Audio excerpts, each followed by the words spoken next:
ನಮಸ್ಕಾರ. ವಿಡಿಯೋ ನೋಡುವಂತ ಎಲ್ಲ ಆತ್ಮೀಯ ವೀಕ್ಷಕರಿಗೆ ಹಾಗೂ ನನ್ನ ಮುದ್ದು ವಿದ್ಯಾರ್ಥಿ ಬಳಗಕ್ಕೆ ಹೃದಯಪೂರ್ವಕ ಧನ್ಯವಾದಗಳನ್ನ ಹೇಳುತ್ತಾ ಇವತ್ತಿನ ವಿಡಿಯೋದಲ್ಲಿ ನಿಮ್ಗೆ ಏನು ಕಲಿಸಿಕೊಡ್ತಾ ಇದೀನಿ ಅಂದ್ರೆ, ಬಹಳಷ್ಟು ಮಂದಿ ಕೇಳ್ತಿದ್ರು, ಸರ್ ನಾನು ಕಂಪ್ಯೂಟರ್ ಕಲ್ತೀನಿ, ನಾನು ಏನಾದ್ರೂ ಉದ್ಯೋಗ ಮಾಡಬೇಕಾಗಿದೆ, ಕಂಪ್ಯೂಟರ್ ಮೇಲೆ ಆನ್ಲೈನ್ ಸೆಂಟರ್ ಗಳನ್ನ ಓಪನ್ ಮಾಡಬೇಕಾಗಿದೆ, ಕಂಪ್ಯೂಟರ್ ಮೇಲೆ ಅದೇನಂತಾರಲ್ಲ ಗ್ರಾಮೋನ್ ಕೇಂದ್ರವನ್ನ ಪ್ರಾರಂಭ ಮಾಡಬೇಕಾಗಿದೆ ಸರ್, ಯಾವ ರೀತಿಯಾಗಿ ಅರ್ಜಿಯನ್ನ ಸಲ್ಲಿಸಬೇಕು, ಮತ್ತೆ ಇದರ ಜೊತೆಗೆ ಕರ್ನಾಟಕನಾಗಿರ್ಬೋದು ಸೇವಾ ಸಿಂಧುಗಳನ್ನ ಯಾವ ರೀತಿಯಾಗಿ ಪಡೆಯಬೇಕು ಸರ್, ನಾನು ಕೂಡ ಆನ್ಲೈನ್ ಅಪ್ಲಿಕೇಶನ್ ಹಾಕುವಂತ ಒಂದು ಸರ್ವಿಸ್ ಪ್ರಾರಂಭ ಮಾಡಬೇಕಾಗಿದೆ, ಅಂದ್ರೆ ಜನಸೇವಿ ಕೇಂದ್ರಗಳನ್ನ ನಾನು ಪ್ರಾರಂಭ ಮಾಡಿ ಉದ್ಯೋಗ ಮಾಡಬೇಕಾಗಿದೆ, ಯಾವ ರೀತಿಯಾಗಿ ಅರ್ಜಿಯನ್ನ ಸಲ್ಲಿಸಬೇಕು, ಮತ್ತೆ ಇದರ ಜೊತೆಗೆ ಯಾವಾಗ ಇದರ ಒಂದು ಅರ್ಜಿಯನ್ನ ಕರೀತಾರೆ ಸರ್, ಯಾವ ರೀತಿಯಾಗಿ ನಾವು ಅರ್ಜಿಯನ್ನ ಸಲ್ಲಿಸಬೇಕು, ಅರ್ಜಿ ಸಲ್ಲಿಸಬೇಕಾಗಿತ್ತು ಅಂದ್ರೆ ಏನೆಲ್ಲ ದಾಖಲೆಗಳು ಬೇಕಾಗುತ್ತೆ, ಯಾವ ರೀತಿಯಾಗಿ ಇವತ್ತು ನಿಮ್ಮ ಊರಿನಲ್ಲಿ ನೀವು ಇರುವಂತ ಒಂದು ಸ್ಥಳದಲ್ಲಿ ಇವತ್ತು ಗ್ರಾಮೋನ್ ಫ್ರಾಂಚೈಸಿಯನ್ನ ಪಡೆಯಬಹುದು ಅನ್ನುವಂತ ವಿಧಾನವನ್ನ ನಿಮ್ಗೆ ಇಲ್ಲಿ ಸಂಪೂರ್ಣವಾಗಿ ಹೇಳ್ಕೊಡ್ತಾ ಇದ್ದೇನೆ. ಯಾಕಂದ್ರೆ ಬಹಳಷ್ಟು ದಿನದಿಂದ ಕೇಳ್ತಾ ಇದ್ರು, ಸರ್ ನಾನು ಗ್ರಾಮೋನ್ ಕೇಂದ್ರ ಪಡಿಬೇಕಾಗಿದೆ, ಯಾವಾಗ ಇದರ ಒಂದು ಆನ್ಲೈನ್ ಅರ್ಜಿ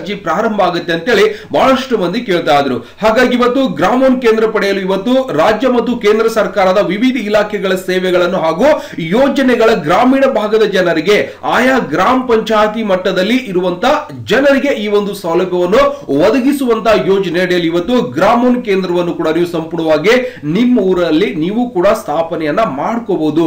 ಮತ್ತೆ ಇದರ ಜೊತೆಗೆ ನಾವು ನೋಡೋದಾದ್ರೆ ಈ ಒಂದು ಗ್ರಾಮೋನ್ ಕೇಂದ್ರವನ್ನ ಯಾಕೆ ಇವತ್ತು ಹಳ್ಳಿಗಳಲ್ಲಿ ಇದರ ಒಂದು ಫ್ರಾಂಚೈಸಿಯನ್ನ ಕೊಡ್ತಾ ಇದ್ದಾರೆ ಅಂದ್ರೆ, ಈಗ ಹಳ್ಳಿ ಜನ ಬೇರೆ ಸಿಟಿಗೆ ಹೋಗಿ ಅವರ ಒಂದು ನಾಗರಿಕ ಸೇವೆಗಳಾಗಿರ್ಬೋದು, ಉತ್ತಾರಿ ಆಗಿರ್ಬೋದು, ಕಾಸ್ಟ್ ಇನ್ಕಮ್ ಆಗಿರ್ಬೋದು, ಮತ್ತೆ ಇನ್ನಿತರ ನಮ್ಗೆ ಬೇಕಾಗಿರುವಂತಹ ಸೇವೆಗಳನ್ನ ನಾವು ಪಡೀಲಿಕ್ಕೋಸ್ಕರ ಎಲ್ಲಿ ಹೋಗ್ತಿದ್ವಿ, ತಾಲೂಕಲ್ಲಿ ಇರುವಂತ ಅಥವಾ ಪಟ್ಟಣಕ್ಕೆ ನಾವು ಹೋಗಿ ಈ ಒಂದು ಕೆಲಸವನ್ನ ಮಾಡ್ತಾ ಇದೀವಿ. ಇದಕ್ಕೆ 2-3 ದಿನ ಅಲೆದಾಡಿ ನಾವು ಕೆಲಸವನ್ನ ಪಡಿತಾ ಇದೀವಿ.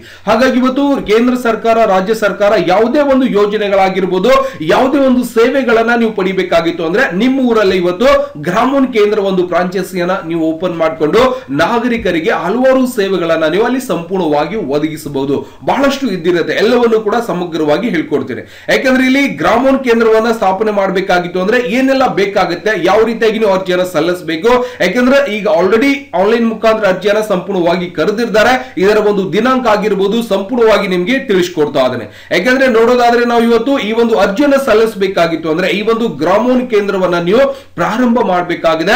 ನಾನು ಕೂಡ ಇವತ್ತು ಸರ್ಕಾರದ ಒಂದು ಸೇವೆಗಳನ್ನ ನಮ್ಮ ಜನರಿಗೆ ನಾನು ಮುಟ್ಟಿಸಬೇಕಾಗಿದೆ ಸರ್, ನನಗೂ ಒಂದು ಉದ್ಯೋಗ ಆಗುತ್ತೆ, ಅದರಿಂದ ನಮ್ಮ ಜನರಿಗೂ ಒಂದು ಅನುಕೂಲ ಆಗುತ್ತೆ ಅನ್ನೋ ಉದ್ದೇಶದಿಂದ ನೀವೇನಾದ್ರೂ ಈ ಒಂದು ಬಿಸ್ನೆಸ್ ಅನ್ನ ಸ್ಟಾರ್ಟ್ ಮಾಡ್ತಾ ಇದ್ದೀರಾ ಅಂದ್ರೆ ನಿಮ್ಮ ಹತ್ರ ಏನೆಲ್ಲ ಇರಬೇಕು ಅನ್ನುವಂತ ಒಂದು ಮಾಹಿತಿಯನ್ನ ನೋಡಿದಾಗ ನಿಮ್ಗೆ ಮೊದಲಿಗೆ ಮಾಹಿತಿ ತಂತ್ರಜ್ಞಾನದ ಬಗ್ಗೆ ನಾಲೆಜ್ ಇರಬೇಕು. ಗೊತ್ತಾಗದ ಯಾವ ರೀತಿಯಾಗಿ ಇವತ್ತು ಜಗತ್ ನಡೀತಾ ಇದೆ, ಯಾವ ರೀತಿಯಾಗಿ ಇವತ್ತು ಸೋಷಿಯಲ್ ಮೀಡಿಯಾ ನಡೀತಾ ಇದೆ, ಯಾವ ರೀತಿಯಾಗಿ ಇವತ್ತು ಆನ್ಲೈನ್ ನಲ್ಲಿ ಯಾವ ರೀತಿಯಾಗಿ ನಾವು ಅಪ್ಲಿಕೇಶನ್ ಗಳನ್ನ ಹಾಕಬಹುದು, ಯಾವ ರೀತಿಯಾಗಿ ಆಧಾರ್ ಕಾರ್ಡ್ ಡೌನ್ಲೋಡ್ ಮಾಡ್ಕೋಬಹುದು. ಬಟ್ ಏನ್ ನಾಲೆಜ್ ಇರಬೇಕಪ್ಪ ಅಂದ್ರೆ ಆನ್ಲೈನ್ ಅಂದ್ರೆ ಒಂದು ತಂತ್ರಜ್ಞಾನದ ಒಂದು ಸೌಕರ್ಯ ಕೂಡ ಇರಬೇಕಾಗುತ್ತೆ, ಅದರ ಜೊತೆಗೆ ಅದರ ಒಂದು ಜ್ಞಾನ ಕೂಡ ನಿಮ್ಮ ಹತ್ರ ಇರಬೇಕಾಗುತ್ತೆ.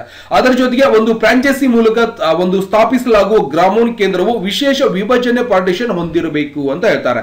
ಅಂದ್ರೆ ನಿಮ್ಮ ಒಂದು ಕಂಪ್ಯೂಟರ್ ಒಂದು ಸೆಂಟರ್ ಒಂದ್ ಕಡೆ ಇರಬೇಕು, ಮತ್ತೆ ಗ್ರಾಹಕರಿಗೆ ಅಥವಾ ಸೇವೆ ನೀವೇನ್ ಬಂದಿರ್ತಾರಲ್ಲ ಕಸ್ಟಮರ್ಗೆ ಕೂಡ್ಲಿಕ್ಕೆ ಒಂದ್ ಕಡೆ ಆಸನವನ್ನ ನೀವು ಮಾಡ್ಕೊಂಡಿರ್ಬೇಕಾಗತ್ತೆ. ಅವಾಗ ಮಾತ್ರ ನೀವೇನ್ ಮಾಡಬಹುದು, ಈ ಒಂದು ಗ್ರಾಮೋನ್ ಫ್ರಾಂಚೈಸಿಯನ್ನ ಪಡೆಯಬಹುದು. ಮತ್ತೆ ಇದರ ಒಂದು ಕೌಂಟರ್ ಉಳ್ಳ ಒಂದು ಗ್ರಾಮೋನ್ ಕೇಂದ್ರ ಕನಿಷ್ಠ 100 ಒಂದು ಚದುರ ಅಡಿ ಒಳಗಡೆ ಇರಬೇಕಾಗತ್ತೆ. ಅಂದ್ರೆ ನೀವು ಗ್ರಾಮೋನ್ ಕೇಂದ್ರವನ್ನ ಪ್ರಾರಂಭ ಮಾಡ್ತಾ ಇದ್ರೆ ಅಂದ್ರೆ ಒಂದು ಸಣ್ಣ ಶಾಪ್ ಒಳಗಡೆ ಪ್ರಾರಂಭ ಮಾಡಿದ್ರೆ ನಿಮ್ಗೆ ಅದು ಅನುಕೂಲ ಕೂಡ ಆಗುದಿಲ್ಲ, ಜನರಿಗೆ ಅದು ಅಟ್ರಾಕ್ಷನ್ ಕೂಡ ಆಗುದಿಲ್ಲ. ಹಾಗಾಗಿ ಮ್ಯಾಕ್ಸಿಮಮ್ ನೋಡಿರ್ಬೋದು, ಈಗ ಸ್ವಸಹಾಯ ಸಂಘದವರು ಬ್ಯಾಂಕ್ ಮಾಡಿರ್ತಾರೆ, ಯಾವುದೋ ಒಂದು ಸಣ್ಣ ಪುಟ್ಟ ಬ್ಯಾಂಕ್ ಬತ್ತು ಅಂದ್ರೆ ಎಷ್ಟು ಚಂದ ಡಿಸೈನ್ ಮಾಡಿ ಒಂದು ಕೆಲಸ ಮಾಡ್ಕೊಂಡಿರ್ತಾರೆ. ಅಂದ್ರೆ ಪ್ರತಿಯೊಬ್ಬರಿಗೂ ಅನ್ಸುತ್ತೆ, ಸಣ್ಣ ಮಗು ನೋಡಿದ ನಂತರ ಇದು ಬ್ಯಾಂಕ್ ಇದೆ ಅಂತ ಅನ್ಸುತ್ತೆ. ಅದೇ ರೀತಿಯಾಗಿ ನೀವು ಕೂಡ ಒಂದು ಗ್ರಾಮೋನ್ ಫ್ರಾಂಚೈಸಿಯನ್ನ ಪ್ರಾರಂಭ ಮಾಡ್ತಾ ಇದ್ರೆ ಅಂದ್ರೆ ಅಲ್ಲಿ ಸಣ್ಣ ಮಗು ಹಾದು ಹೋದ್ರು ಕೂಡ ಇದು ಗ್ರಾಮೋನ್ ಕೇಂದ್ರ, ಇಲ್ಲಿ ಆನ್ಲೈನ್ ಸೇವೆಗಳ ಲಭ್ಯ ಇರುತ್ತೆ. ಮನೆಗೆ ಬಂದು ಹೇಳ್ಬೇಕು ತಂದೆ ತಾಯಿಗೆ, ಇಲ್ಲ ಪಾಪ ನೀನು ಊರಿಗೆ ಹೋಗ್ಬೇಡ, ನಮ್ಮೂರಲ್ಲೇ ಗ್ರಾಮೋನ್ ಕೇಂದ್ರ ಇದೆ, ನೀ ಅಲ್ಲೇ ಕೆಲಸ ಮಾಡಿಸ್ಕೋಬಹುದು ಅಂತೇಳಿ. ಆ ರೀತಿಯಾಗಿ ನಾವು ಅಟ್ರಾಕ್ಷನ್ ಮಾಡ್ಕೊಂಡು ಸಿಸ್ಟಮೆಟಿಕ್ ಆಗಿ 100 ಚದುರ ಅಡಿಯಲ್ಲಿ ನಾವು ಏನ್ ಮಾಡ್ಬೇಕಾಗುತ್ತೆ, ಈ ಒಂದು ಕೇಂದ್ರವನ್ನ ಪ್ರಾರಂಭ ಮಾಡ್ಬೇಕಾಗುತ್ತೆ. ಮ್ಯಾಕ್ಸಿಮಮ್ ಒಂದು 4-5 ಕುರ್ಚಿಗಳನ್ನ ಅಲ್ಲಿ ಆಸನದ ವ್ಯವಸ್ಥೆ ಕೂಡ ನೀವು ಮಾಡಿರ್ಬೇಕಾಗುತ್ತೆ. ಜೊತೆಗೆ ಒಂದು ಬ್ರಾಂಡೆಡ್ ಮುದ್ರಣಿತೆ ಅಂದ್ರೆ ನೀವು ಒಂದು ಜನರಿಗೆ ಕೊಡಬೇಕಾಗಿತ್ತು ಅಂದ್ರೆ ರೆಸಿಪ್ಟ್ ಅನ್ನ ಕೊಡಬೇಕಾಗುತ್ತೆ. ಅದನ್ನು ಕೂಡ ನೀವೇನ್ ಮಾಡಬೇಕು, ಆ ಒಂದು ರೆಸಿಪ್ಟ್ ಕೂಡ ಅಂದ್ರೆ ಬಿಲ್ ರೆಸಿಪ್ಟ್ ಕೂಡ ನೀವು ಸಂಪೂರ್ಣವಾಗಿ ತಯಾರು ಮಾಡ್ಕೋಬೇಕಾಗುತ್ತೆ. ಅದರಲ್ಲಿ ಗ್ರಾಮನ ಹೆಸರಾಗಿರ್ಬೋದು ಅಥವಾ ನಿಮ್ಮ ಹೆಸರಾಗಿರ್ಬೋದು ಎಲ್ಲ ತರದ್ ನೀವು ಬಿಲ್ ನೋಡಿರ್ತೀರಲ್ಲ, ಯಾವುದೇ ಒಂದು ಕ್ಷೇತ್ರದಲ್ಲಿ ಒಂದು ಬಿಲ್ ಕೊಟ್ಟಿರ್ತಾರೆ, ಆ ರೀತಿಯಾಗಿ ಒಂದು ಬಿಲ್ ಅನ್ನ ಮುದ್ರಣ ಮಾಡ್ಕೋಬೇಕಾಗತ್ತೆ. ಜೊತೆಗೆ ಒಂದು ಫ್ರಾಂಚೈಸಿಗಳು ತಮ್ಮ ಸಮಯ ಸತ್ವವನ್ನು ಅಥವಾ ಕಟ್ಟುನಿಟ್ಟಾಗಿ ಪಾಲಿಸಬೇಕು. ಅಂದ್ರೆ ಸರ್ಕಾರದ ಒಂದು ನಿಯಮ ಇರುತ್ತೆ, ಮತ್ತೆ ಸರ್ಕಾರದ ಒಂದು ಟೈಮ್ ಇರುತ್ತೆ, ಲಾಗಿನ್ ಒಂದು ಟೈಮ್ ಇರುತ್ತೆ. ಅದೇ ಒಂದು ಟೈಮಿಗೆ ನೀವೇನ್ ಮಾಡ್ಬೇಕಾಗುತ್ತೆ, ಕಡ್ಡಾಯವಾಗಿ ಅದನ್ನ ಓಪನ್ ಮಾಡ್ಬೇಕಾಗುತ್ತೆ. ಕಡ್ಡಾಯವಾಗಿ ಲಾಗ್ಔಟ್ ಆಗುವಂತ ಸಮಯದಲ್ಲಿ ನೀವೇನ್ ಮಾಡ್ಬೇಕಾಗುತ್ತೆ, ಅದನ್ನ ಕಂಪ್ಲೀಟ್ ಮಾಡ್ಬೇಕಾಗುತ್ತೆ. ಜೊತೆಗೆ ಈ ಒಂದು ಗ್ರಾಮ ಫ್ರಾಂಚೈಸಿ ಪಡೆಯಲಿಕ್ಕೆ ನಿಮ್ಗೆ ಒಂದು ಮೇಲ್ಗಡೆ RCC ಹಾಕಿರುವಂತ ರೂಮ್ ಅನ್ನ ಕಡ್ಡಾಯವಾಗಿ ಬೇಕಾಗುತ್ತೆ. ಆ ಸಿಮೆಂಟ್ ಒಂದು ಇಟ್ಟಿಗೆಯಿಂದ ಮಾಡಿರುವಂತಹ ಗೋಡೆ ಇರಬೇಕಾಗುತ್ತೆ.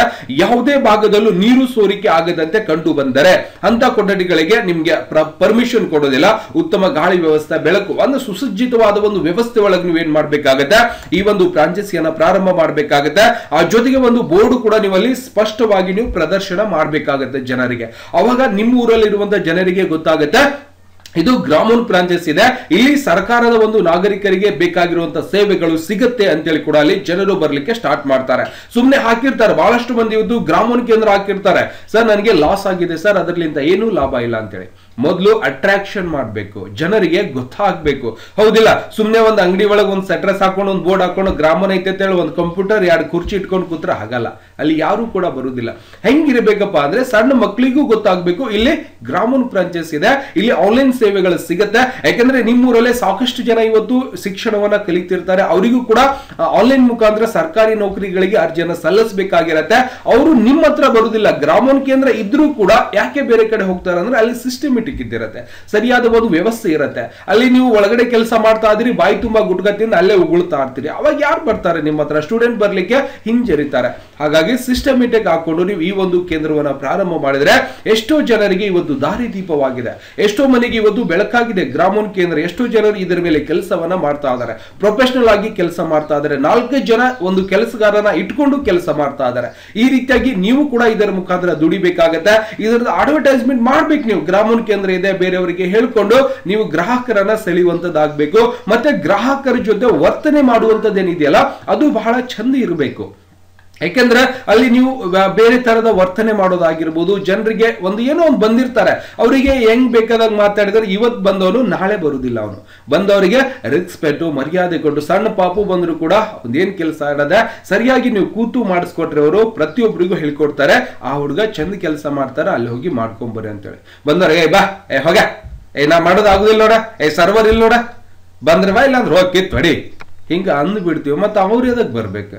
ನಿನ್ನ ಗ್ರಾಮೋನ್ ಕೇಂದ್ರಕ್ಕೆ ಅವ್ರು ಎದಕ್ ಬಂದ್ ಕೆಲಸ ಮಾಡ್ಕೋತಾರೆ? ಹೌದಿಲ್ಲ? ಮೊದಲು ನಮ್ಮ ಒಂದು ಬಿಹೇವಿಯರ್ ಚೆನ್ನಾಗಿತ್ತು ಅಂದ್ರೆ ಜನರು ನಮ್ಮನ್ನ ಅಟ್ರಾಕ್ಷನ್ ಮಾಡ್ತಾರೆ. ನಾವು ಅಟ್ರಾಕ್ಷನ್ ಮಾಡ್ಬೇಕಂದ್ರೆ ಇದನ್ನು ಸುದ್ದಿಟ್ಕೊಂಡ್ರೆ ಎಲ್ಲರೂ ಕೂಡ ಸುದ್ದಾಗಿ ನಮ್ಮ ಹತ್ರ ಬಂದಿರ್ತಾರೆ. ಓಕೆನಾ? ಬಂದವರಿಗೆ ನೀರಿನ ವ್ಯವಸ್ಥೆ, ಸ್ವಲ್ಪ ಹಿರಿಯರು ಬತ್ತು ಅಂದ್ರೆ ಅವರಿಗೆ ಕೂಡ್ಲಿಕ್ಕೆ ಆಸನಗಳು, ಈ ರೀತಿಯಾಗಿ ಮಾಡ್ಕೊಂಡಿರ್ಬೇಕು. ಜೊತೆಗೆ ಅಲ್ಲಿ ವಿದ್ಯುತ್ ಒಂದು ಪೀಠೋಪಕರಣ ಬೇಕಾಗುತ್ತೆ.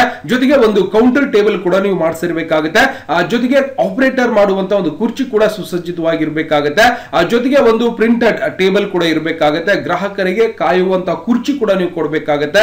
ಜೊತೆಗೆ CCTV ಕ್ಯಾಮೆರಾ ಕೂಡ ಬೇಕಾಗುತ್ತೆ. ಜೊತೆಗೆ LED ಅಥವಾ ಟಿವಿ, ಜನರಿಗೆ ಕೂತು ಟಿವಿ ನೋಡ್ಲಿಕ್ಕೆ ಅವಕಾಶ ಕೂಡ ನೀವು ಮಾಡ್ಕೊಡ್ಬೇಕಾಗತ್ತೆ. ಯಾಕಂದ್ರೆ ಈಗ ಕ್ರಿಕೆಟ್ ಮ್ಯಾಚ್ ನಡೆದಾಗ ಅಲ್ಲಿ ಸ್ವಲ್ಪ ನೀವು ಅಟ್ರಾಕ್ಷನ್ ಮಾಡ್ಕೋಬಹುದು, ಬೇರೆ ಜನರು ಅಲ್ಲಿ ಬಂದು ಕೂಡ್ತಾರೆ. ಯಾಕಂದ್ರೆ ಬೇರೆ ಕೂಡ್ಲಿಕ್ಕೆ ಆಸನ ವ್ಯವಸ್ಥೆ ಮಾಡಿರ್ತೀರಲ್ಲ, ಅಲ್ಲಿ ಕೂತ್ಕೊಂಡು ನೋಡ್ತಾರೆ, ಬೇರೆ ಬೇರೆ ಕೆಲಸ ಮಾಡ್ಕೋತಾರೆ. ಹೀಗಾಗಿ ಜನರಿಗೆ ನಾವು ಪರಿಚಯವನ್ನ ಮಾಡ್ಕೋಬೇಕಾಗುತ್ತೆ, ಅಡ್ವರ್ಟೈಸ್ಮೆಂಟ್ ಮಾಡ್ಬೇಕು, ಜನರಿಗೆ ಗೊತ್ತಾಗಬೇಕು, ಇವು ಸಾಮಾನುಗಳನ್ನ ಇಟ್ಕೋಬೇಕಾಗತ್ತೆ. ಜೊತೆಗೆ ನಾವು ಮೂರನೇದಾಗಿ ಮಾಹಿತಿ ಒಂದು ತಂತ್ರಜ್ಞಾನದ ವ್ಯವಸ್ಥೆ ಅಥವಾ ಮೂಲ ಸೌಕರ್ಯಗಳು ಕೂಡ ನೀವು ಹೊಂದಿರಬೇಕಾಗುತ್ತೆ. ಜೊತೆಗೆ ಡೆಸ್ಕ್ಟಾಪ್ ಅಥವಾ ಲ್ಯಾಪ್ಟಾಪ್ ಕಂಪ್ಯೂಟರ್ ಕೂಡ ನೀವು ಹೊಂದಿರಬೇಕಾಗುತ್ತೆ. ವಿವಿಧ ಕಾರ್ಯಕಾರಿ ಪ್ರಿಂಟರ್ ಅಥವಾ ಸ್ಕ್ಯಾನರ್ ಕೂಡ ಕಡ್ಡಾಯವಾಗಿ ನೀವು ಹೊಂದಬೇಕಾಗುತ್ತೆ. ಜೊತೆಗೆ ಒಂದು ಬಯೋಮೆಟ್ರಿಕ್ ಸ್ಕ್ಯಾನರ್ ಬೇಕಾಗುತ್ತೆ, ವೆಬ್ ಸ್ಕ್ಯಾನರ್ ಬೇಕಾಗುತ್ತೆ. ಜೊತೆಗೆ ವೈಫೈ ರಿಸೀವರ್ ಕೂಡ ನಿಮ್ಮ ಹತ್ರ ಇರಬೇಕಾಗುತ್ತೆ.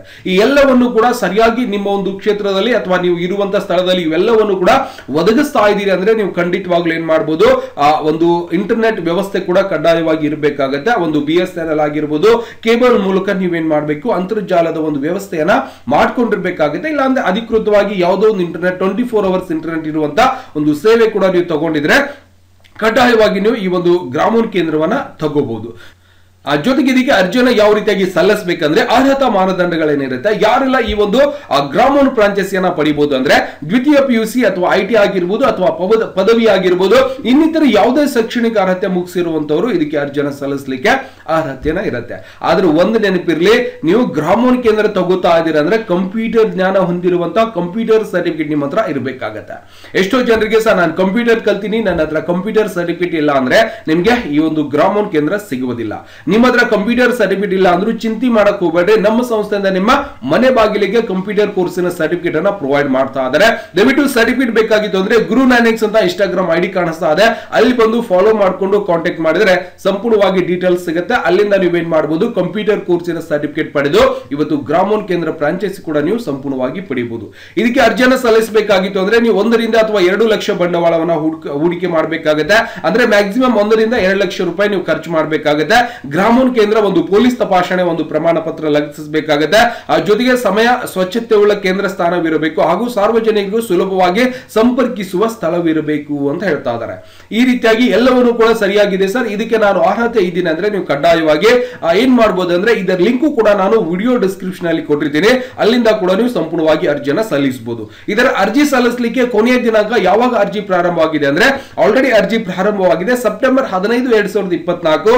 ಇದೇ ತಿಂಗಳ 15ನೇ ತಾರೀಕಿಗೆ ಏನಾಗಿದೆ ಅಂದ್ರೆ ಸಂಪೂರ್ಣವಾಗಿ ಈ ಒಂದು ಅರ್ಜಿ ಸಲ್ಲಿಸುವಂತಹ ಕೊನೆಯ ದಿನಾಂಕನ ನಾವು ನೋಡ್ತಾ ಇದೀವಿ. ಯಾವಾಗ? ಸೆಪ್ಟೆಂಬರ್ 15, ಅಂದ್ರೆ ಇದೇ ತಿಂಗಳು 15ನೇ ತಾರೀಕಿಗೆ ಕೊನೆಯ ದಿನಾಂಕ ಇರುತ್ತೆ. ಅರ್ಜಿ ಸಲ್ಲಿಸಲಿಕ್ಕೆ ಕೊನೆಯ ದಿನಾಂಕ 15 ಸೆಪ್ಟೆಂಬರ್ 2024. ಕೇವಲ 5 ದಿನಗಳ ಕಾಲ ಅವಕಾಶ ಇದೆ.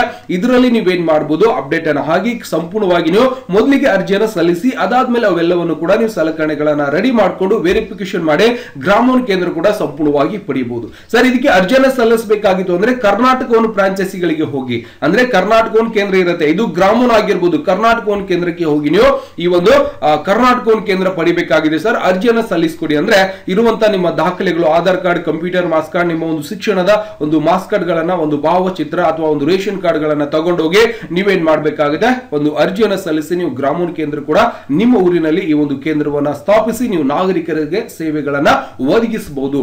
ದಯವಿಟ್ಟು ಈ ಒಂದು ದಿನಾಂಕದ ಒಳಗಡೆ ನೀವು ಸಂಪೂರ್ಣವಾಗಿ ಅರ್ಜಿಯನ್ನು ಸಲ್ಲಿಸಬೇಕಾಗಿದೆ.